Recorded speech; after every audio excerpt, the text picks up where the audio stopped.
కంచి మహాస్వామి వారి శంకర విజయము నుండి ఒక చిన్న కథను తెలుసుకుందాము.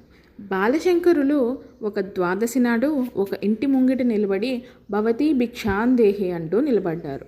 ఆ ఇంటి యజమాని దరిద్రుడని తెలిసి అదే ఇంటి ముందు శంకరులు నిలబడి యాచించడం ఆ యజమాని దుష్కర్మలు తొలగి అమ్మవారి కటాక్షం కలగడానికి సూచనగా మనం భావించాలి. ఆ సమయంలో ఇంటి యజమాని లేరు, కానీ గృహిణి ఉన్నది. ఈ బాల బ్రహ్మచారికి ఇవ్వడానికి వారి ఇంట ఏమీ లేదని గృహిణికి తెలుసు కదా. అయినా బ్రహ్మ వర్చస్సుతో ఉన్న ఆ బ్రహ్మచారికి ఏదో ఒకటి ఇవ్వాలని, తద్వారా కొద్దిగా అయినా పుణ్యం మూట కట్టుకొని తరించాలని ఆపేక్షతో ఇల్లంతా వెదికి ఆమె తన భర్త పూజలో ఉంచిన ఉసిరికాయను తీసుకుని వచ్చి శంకరులకు సమర్పించింది.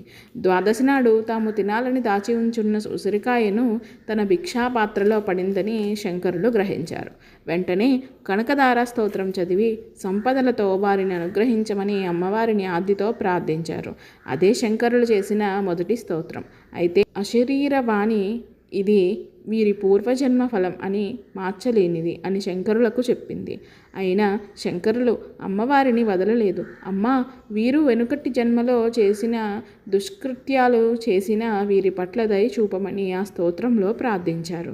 అమ్మ, మేఘములాంటి నీ చల్లని దృష్టి దయ అనే వాయువు చేత ప్రేరేపింపబడి ఈ దంపతుల దుష్కర్మ తాపాలను తొలగించి దరిద్రమనే శిశువుపై ధనవర్షాన్ని, చాతక పక్షిపై వర్షాన్ని కురిపించినట్లు కురిపించు తల్లి అని వారి తరపున శంకరులు వేడుకున్నారు.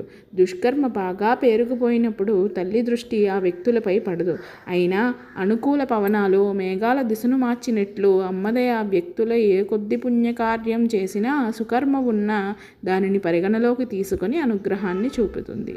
ఇక్కడ జరిగినది ఇదే. అప్పుడు కురిసిన ద్రవిణధారయే కనకదార స్తోత్రం యొక్క ప్రభావంగా పరిణమించింది. ధన్యవాదాలు.